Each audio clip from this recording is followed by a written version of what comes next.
Mes chers amis, Boker Tov, nous sommes jeudi matin et nous nous retrouvons pour notre cours donc de 9 heures. Je voudrais que ce cours aille pour la Refoua Shelema de tous nos malades, de Shmuel Yehuda ben Yirya Altit, Michael ben Shmuel Altit, Yoel Simchoni ben Sol, Dominique Mesoda bat Sultana, Yaakov ben Mesoda, Leana bat Lea, Eliyahu ben Salcha Levi, Céline Rachel bat Janine Chana, Mordechai ben Chana Asoulin, Esther bat Baya, Raphaël ben Chana Yom Tov ben Chaya, Machlouf ben Yona, Uriel ben Yvon Chaya Amar, Binyamin ben Yitzhak, Mesoda bat Bela, Myriam bat Rachel Aïdan, Gisèle Aïdan, Mesoda bat Juliette Sarfati, Shimon ben Machlouf, Dvora bat Aziza, Eliyahu ben Dolizouira, Abraham ben Mesodia Feriat, Yehuda ben Abraham Narboni, Shimon ben Avigael, Yaakov ben Shlomo Aseraf, Dorit Dvora bat Edith, Yosef ben Aïcha, Dan ben Hélène Chana, David ben Rachma, Solika bat Alia Meloul, Mesodi bat Solika Toledano, Dina bat Esther, Rivka bat Sarah, Shlomo ben Esther, Kamika Mouna Azoulé bat Marie, Moshe ben Mordechai, Raphaël ben Chana, Evelyne bat Rivka, Myriam bat Chaya, Pinchas ben Chai Baruch Koskas, Denise bat Olga, Eliyahu ben Marcel Maïssa, et pour l'élévation de l'âme de Meyer Chai ben Abraham Cohen, Zora Georgette bat Esther, Félix Adani bat ben Emma Simcha, Yosef ben Emma Flak, ben Chana Flak, Marcel Mesod ben Simi, Zouira Rose bat Simcha, Yehuda ben Penina, Eli ben Chana ben Shimoun, Yosef ben Shalom, Aaron ben Solika, Nina bat Kati Matzliar lebet Politi, Léa Rivka bat Rachel, Henri Aaron ben Raphaël Matatia, Chai Victor ben Yakuta, Roger Chaibarou ben Abraham Koskas, Yehuda bar Alia, Abraham ben David Vester, Pinchas ben Shmuel Cohen, Mesod ben Mimoun et Yitzhak Cohen ben Rachel. Pour notre cours de ce matin, on nous propose un enseignement de la Gemara de Nedarim, qui commence par une histoire. Rabbi Yehuda bar Ilai, un de nos grands maîtres du Talmud et de la Mishnah, qui porte le nom de Rabbi Yehuda bar Ilai. Tana Bedor Revi'i Shel Tanaïm, c'est un Tana, donc c'est un maître de la Mishnah, de la 4e génération des maîtres de la Mishnah. Migdolé Talmidav Shel Rabbi Akiva, il est particulièrement célèbre parce qu'il fait partie des élèves de Rabbi Akiva, et parmi les élèves de Rabbi Akiva, il était parmi les plus grands élèves de Rabbi Akiva, mais Haya Ani Maroud, il vivait dans une pauvreté extrême. Un très grand Talmid Chacham, mais qui n'a pas beaucoup de moyens financiers. Pa'am achat, ala beyadishto shel Rabbi Yehuda leasig et tsemer. Un jour, son épouse a eu l'opportunité de trouver de la laine. Je dis bien une opportunité parce qu'il n'a pas pu l'acheter. Il n'avait même pas les moyens d'acheter de la laine. Un jour, peut-être que quelqu'un lui a donné, peut-être que, pour différentes raisons, elle a pu avoir de la laine entre les mains. Avec cette laine, elle s'est dit, on n'a pas beaucoup d'argent, on n'a pas beaucoup de vêtements, il fait froid, il fait chaud, voilà. Et donc elle se dit, avec cette laine, je vais faire une cape qui va pouvoir nous protéger du froid lorsqu'on sera amené à sortir à l'extérieur. Et c'était le seul vêtement, le seul manteau, on dirait aujourd'hui dans notre langage, la seule cape qu'ils ont pu avoir en leur possession. Les fichar, Yishimesha et Chenehem les Serugin. Comme ils étaient particulièrement pauvres et qu'ils n'avaient pas d'autres manteaux, c'était la seule et unique cape qu'ils avaient, et lui, comme sa femme, l'utilisait à tour de rôle.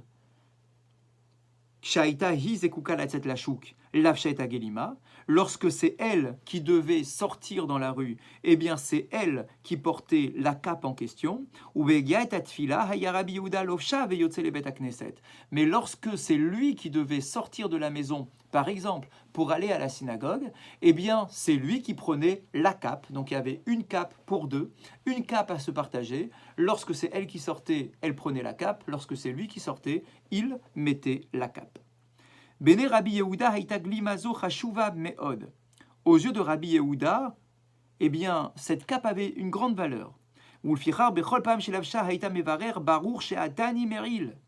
Et à chaque fois qu'il avait la chance de mettre sa cape sur lui, il se tournait vers Hachem et il faisait une bracha sans le nom de Dieu bien évidemment, mais il faisait une louange auprès d'Akadosh Baruch Hu en disant Baruch She'atani Meil, tu es une source de bénédiction et merci de me vêtir de cette cape. Be'achad hayamim gazar Rabbi Shimon ben Gamliel ta'anit tzibur. Un jour, Rabban Shimon ben Gamliel, qui était aussi un des grands maîtres de la génération, a instauré un jour de jeûne pour la communauté. Je vous rappelle qu'à l'époque, c'était relativement fréquent, et encore aujourd'hui, puisque c'était un débat parmi les différents groupes de notre communauté, à travers les différents messages de Rabbanim en Israël et en France. Mais en tout cas, l'habitude était assez fréquente, effectivement, de déclarer, de proclamer un jour de jeûne pour la communauté pour plusieurs raisons possibles. Soit par manque de pluie, soit par catastrophe naturelle, soit à cause d'une épidémie. D'accord, c'était assez traditionnel, assez classique, puisque l'arme du peuple d'Israël, c'est la prière. Et le jeûne peut nous aider à prier avec une certaine concentration et à nous mettre dans un certain état d'esprit. Donc, à cette époque-là, Rabban Shimon ben Gamliel donc, a instauré un jour de jeûne sur l'ensemble de la communauté. Et donc, le jour du jeûne en question, ils se sont tous rassemblés autour de Rabban Shimon ben Gamliel, qui était le Nassi de la génération, pour prier à ses côtés. Oulam Rabbi Yehuda Loba.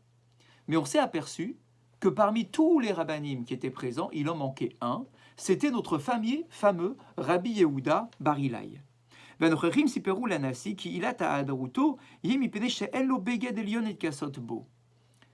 sûr, Rabban Shimon ben Gamliel pose la question, comment ça se fait que Rabbi Yehuda n'est pas là? C'est un très grand rave, il doit s'associer à nos prières pour faire pencher la balance du bon côté, pourquoi est-ce qu'il n'est pas là? Et on a expliqué que, malheureusement, s'il n'était pas venu, c'est parce qu'il n'avait pas de vêtements à porter pour rejoindre le groupe des rabbanim. Et nos commentateurs nous expliquent comment ça, mais on sait qu'il a une cape. S'il a une cape, il peut venir avec sa cape pour rejoindre les autres rabbanim.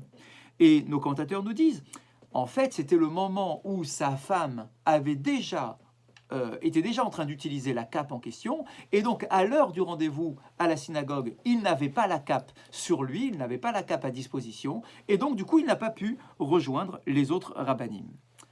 Miché Shama Rabban Shimon ben Gamliel alignoto à Merouda, lorsque le Nassi, le prince de la génération, le président de la génération, Rabban Shimon ben Gamliel, entend que Rabbi Yehuda est pauvre à ce point et qu'il n'a même pas un vêtement pour se couvrir et pour rejoindre ses collègues pour prier le jour de jeûne communautaire, il a désigné un chaliar, un émissaire, il a donné à cet émissaire une cape, il lui a dit « Va chez Rabbi Yehuda Bar Ilai, va lui offrir cette cape pour qu'il puisse se vêtir. » Ah, Rabbi Yehuda, mais elle n'est kabela. Et Rabbi Yehuda refuse.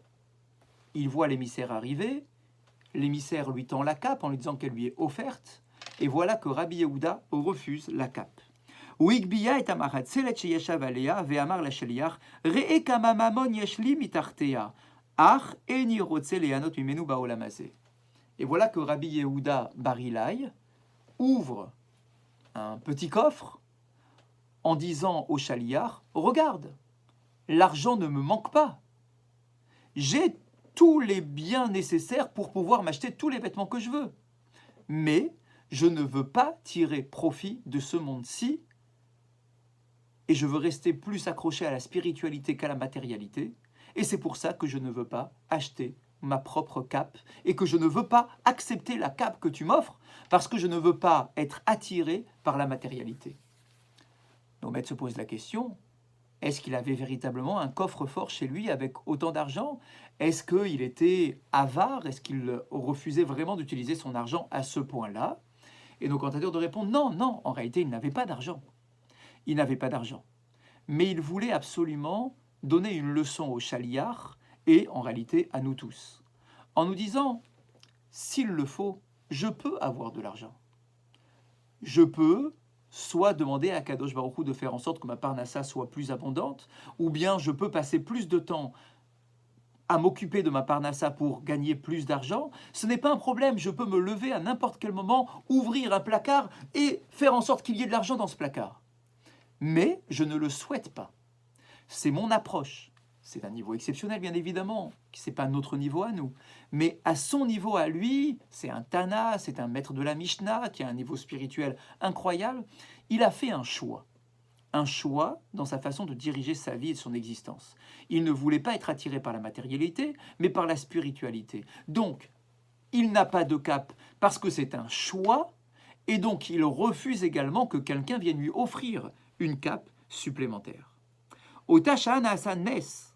Et effectivement, il n'avait pas vraiment d'argent, nous dit la Gemara, mais il aurait pu en avoir. C'est une jolie histoire, bien évidemment. C'est une source d'enseignement pour nous apprendre à nous détacher un peu de notre matérialité. Lorsque l'on manque de quelque chose, eh bien la définition du manque, en réalité, est très relative. Pour moi, lorsque je n'ai pas 3 téléphones au sein de ma famille, alors je suis en manque. Lorsque je ne peux pas partir à toutes les vacances scolaires, je suis en manque. Lorsque je n'ai pas un minimum de 2 voitures dans mon foyer, je suis en manque. Lorsque je ne peux pas avoir tel ou tel whisky, tel ou tel vin, tel ou tel alcool, tel ou tel bien matériel dans mon environnement, je suis en manque. Peut-être que déjà, le premier enseignement qu'on nous donne ici, c'est de prendre un peu de recul et de savoir que la matérialité dans laquelle nous baignons au quotidien n'est pas forcément la source de joie et d'inspiration de notre existence. Mon aspiration doit être un peu plus profonde sur des choses plus spirituelles et que ce qui est une impression à mes yeux d'être un manque n'est peut-être pas un manque. Parce que j'ai déjà largement l'essentiel, largement de quoi subvenir à mes besoins premiers. Mais l'enseignement de ce matin continue un peu. En allant maintenant sur une notion de la paracha de la semaine. À propos, vous le savez, dans la paracha de Vaïkra que nous commençons cette semaine, ce Shabbat, nous avons la liste des différents korbanot, des sacrifices qui étaient offerts à l'époque du Beth Amikdash. Mais parachat Hashavua, mefaretet et tsuga korban, shesarich leavi nasi, shechata beshogeg. On nous dit par exemple dans cette paracha, quel est le sacrifice que doit offrir un roi, un prince, un responsable, un chef, lorsqu'il commet une faute par inadvertance. Et le verset nous dit « Asher nasi yecheta » si jamais un prince commet une faute, bishgaga, de manière involontaire, « Vehevi et korbano seir izim zachar tamim » il devra amener tel ou tel animal au Beth Amikdash. Et nos commentateurs posent la question « Pourquoi est-ce que le mot « Asher » est utilisé dans ce verset ?» Je répète « Asher nasi yecheta » que nous avons traduit en français par « lorsqu'un prince commet une faute ». Mais nos chachamim font la dracha suivante.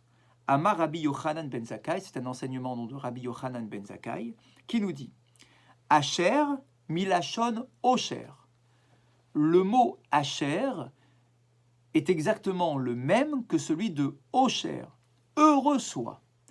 Heureux soit la génération qui a un prince qui commet une faute par inadvertance et qui est malgré tout en mesure d'offrir un sacrifice au temple de Jérusalem. Vous allez me dire, comment ça, heureux soit la génération qui a un prince qui commet une faute? C'est un malheur d'avoir un prince qui commet une faute. Normalement, nos chefs communautaires doivent s'efforcer de ne pas commettre de faute. Pourquoi est-ce qu'on dit ici, heureux soit la génération qui a un prince qui commet une faute et qui amène un korban? La réponse est la suivante. Les fiches imamelech hayoshev al kiseh malchut libo nirna. Normalement, la nature humaine, lorsque nous sommes à un certain poste de responsabilité, on arrive toujours à, lorsqu'on commet une faute, même si c'est une faute par inadvertance, soit à se justifier que finalement ce n'était pas une faute, soit à cacher la faute que l'on peut commettre, en se disant, attention, chas v'shalom, je suis le roi, je suis le prince, je suis le dirigeant de la communauté, je ne peux pas laisser comprendre, laisser croire que je commets une faute. Je dois être au-dessus de tout soupçon. Il ne faut pas que les gens imaginent que je commette moi aussi des fautes. Et donc je dois me cacher, je dois taire mes fautes et surtout ne pas les reconnaître et encore moins en public.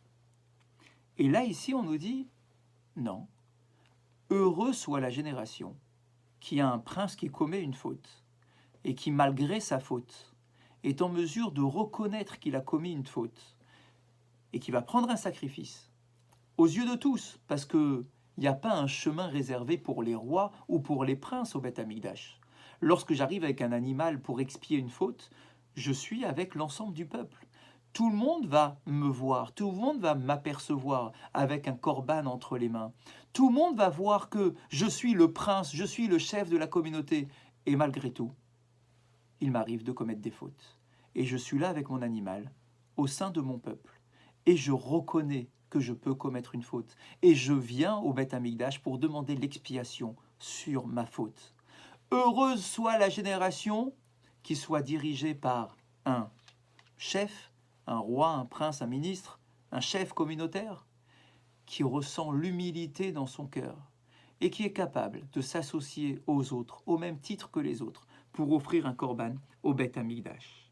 Zot va'od, im hamelech margish hashma afilu al chet beshogeg, bevadai shehu margish hashma al chet bemezid. Il y a plus forte raison. Si déjà il a l'humilité, si déjà il a la soumission dans son cœur, de se dire que lorsque je commets une faute par inadvertance, je viens demander l'expiation, je viens reconnaître ma faute, alors on peut supposer que ce même individu, lorsqu'il commettra une faute, mais cette fois-ci volontairement, on peut supposer que celui-là arrivera encore plus aisément à reconnaître son erreur et à faire teshuva. Une génération qui est dirigée par un chef qui reconnaît ses erreurs, qui a de l'humilité dans son cœur et qui montre l'exemple, alors effectivement, ô cher, Ashrei Israël, Ashrechem Israël, heureux soit peuple d'Israël, heureux sois-tu d'avoir des chefs qui sont capables effectivement de reconnaître leurs erreurs et de s'associer au peuple. Et bien finalement, nous voyons quoi? Que l'essentiel dans la façon de diriger le peuple d'Israël, c'est l'exemplarité. L'exemplarité dans nos actions au quotidien. Que le chef d'un peuple n'est rien d'autre qu'une part du peuple, qui émane du peuple, qui tire son énergie du peuple, et que ce chef-là ne doit pas se sentir au-dessus des lois, au-dessus des règles, au-dessus de la Torah, au-dessus de tout soupçon d'erreur, etc. Il peut commettre une erreur. L'erreur n'est jamais une source de reproche. Jamais. Tous les hommes commettent des erreurs. Ce n'est pas grave en soi, l'erreur. Ce qui serait grave, c'est de taire l'erreur, de la cacher, de ne pas la reconnaître, de la détourner, de la cautionner. Eh bien, Rabbi Yehuda Bar Ilai, c'est aussi ce qu'il nous apprend. Il nous montre l'exemple. Un chef du peuple d'Israël doit montrer l'exemple. Il a une seule tunique. C'est son bien, c'est ce qu'il a. Il refuse d'avoir des biens supplémentaires qui viennent de l'extérieur, en se disant « Baruch Hashem, j'ai ce que je dois avoir ». Et avec cette cape que nous avons, à moi et ma femme, eh bien, on s'arrange avec ça. Je n'ai pas besoin de recevoir des cadeaux supplémentaires, je n'ai pas besoin de faire comme si j'étais plus riche que la réalité. J'ai ce que j'ai et je vis avec cela. Et même si à cause de cela, je ne peux pas rejoindre mes autres collègues rabbins pour faire la prière auprès de Rabban Shimon ben Gamliel, un jour de jeûne, eh bien, ce n'est pas grave. Il n'y a pas de faux semblants dans le cœur des dirigeants du peuple d'Israël. Il doit y avoir de la sincérité et il doit y avoir de l'humilité. L'exemplarité, c'est la meilleure leçon que nous transmettent nos rabbinim au quotidien. Et c'est effectivement aussi ça que nous apprenons de la paracha de la semaine et de l'histoire de Rabbi Yehuda Bar Ilai. Pour la halakha du jour, nous avons rappelé hier que nous avions l'obligation de distribuer à nos enfants des petits cadeaux. Des petits cadeaux comme des noix et des amandes pour attirer leur attention et pour qu'ils restent réveillés le soir du Seder. Katan sheyachol le'echol pat, qu'en est-il maintenant du soir du Seder, du déroulé du Seder avec nos enfants? Eh bien, on nous dit à partir du moment où l'enfant est suffisamment grand pour manger du pain, alors on doit considérer qu'il est suffisamment grand pour manger de la matzah. Et qu'on devra l'habituer et lui faire comprendre et lui apprendre ce que représente la mitzvah de la matzah. Kemochen, katan, shegia legil chinuch, chayav aviv lechanecho bishar mitzvot halayla. De la même façon, à partir du moment où il a l'âge de l'éducation, 5, 6, 7 ans, selon la maturité de chaque enfant, eh bien le père, les parents, auront le devoir d'apprendre à leur enfant les différentes mitzvot du soir du Seder. C'est-à-dire la Haggadah, par exemple, les 4 verres. Alors ce ne sera pas du vin, ce sera du jus de raisin. Ce ne sera peut-être pas des grands verres, mais au moins des petits verres. Mais avoir les réflexes de prendre le céleri pour le tremper dans l'eau salée, etc. D'avoir, depuis l'âge de l'éducation, eh bien, d'être imbibé par les mitzvot de la Torah, les mitzvot instaurés par les Chachamim, et même les mitzvot de la soirée du Seder. Mitzvat aseh min haTorah les saper benissim uflot she'asnu la'avotim b'Mitzrayim. Nous avons tous le devoir de raconter le soir du Seder les différents miracles qui se sont produits pour le peuple d'Israël au moment de la sortie d'Égypte. C'est-à-dire, concrètement, que normalement, nous ne pouvons pas simplement lire l'histoire de la Haggadah. L'histoire de la Haggadah, c'est en réalité la base qui a été proposée par nos Chachamim pour que chacun d'entre nous puisse, à partir de la base proposée par le texte de la Haggadah, pour profiter de chaque paragraphe pour rebondir et faire des commentaires supplémentaires. Rien ne presse. C'est un moment convivial, c'est un moment familial, et là, cette année, dans la petite cellule familiale, la cellule restreinte de notre famille, alors profitons-en pour prendre nos enfants et pour raconter ce que nous connaissons, les commentaires que nous avons déjà entendus à la synagogue, sur un cours via Internet, à travers la lecture d'un livre, d'un commentaire sur la paracha du livre de Shemot, etc. L'essentiel, c'est effectivement de raconter l'histoire, de raconter les différents miracles qui se sont produits pour le peuple d'Israël. Et sachez bien que c'est un commandement de la Torah que nous sommes en train de réaliser, puisque la Torah ordonne « Veigadta levincha bayom ha'u lemor ba'avurze ». La Torah nous ordonne de raconter à notre fils ce jour-là, ba'avurze, ce qui s'est passé exactement au moment de la sortie d'Égypte, et donc de raconter les midrashim, les histoires, les commentaires, les halachot qui se rapportent à la soirée du Seder. Et voilà effectivement comment nous devons rythmer notre soirée du Seder. Passez à tous une bonne journée, et je vous rappelle que nous avons ouvert un fil WhatsApp pour que vous puissiez poser vos questions pratiques sur la fête de Pessah. Ce groupe s'appelle tout simplement ACJBB, Halachot Pessah. Vous pourrez poser toutes vos questions et j'apporterai les différentes réponses par des petites notes vocales pour répondre à chacune de vos questions. N'hésitez pas à nous rejoindre sur ce groupe, il va être affiché en bas de notre cours ici sur Facebook, et puis nous allons bien évidemment le transmettre à travers nos différents groupes WhatsApp, ACJBB, Halachot, Pessah. Passez une très bonne journée.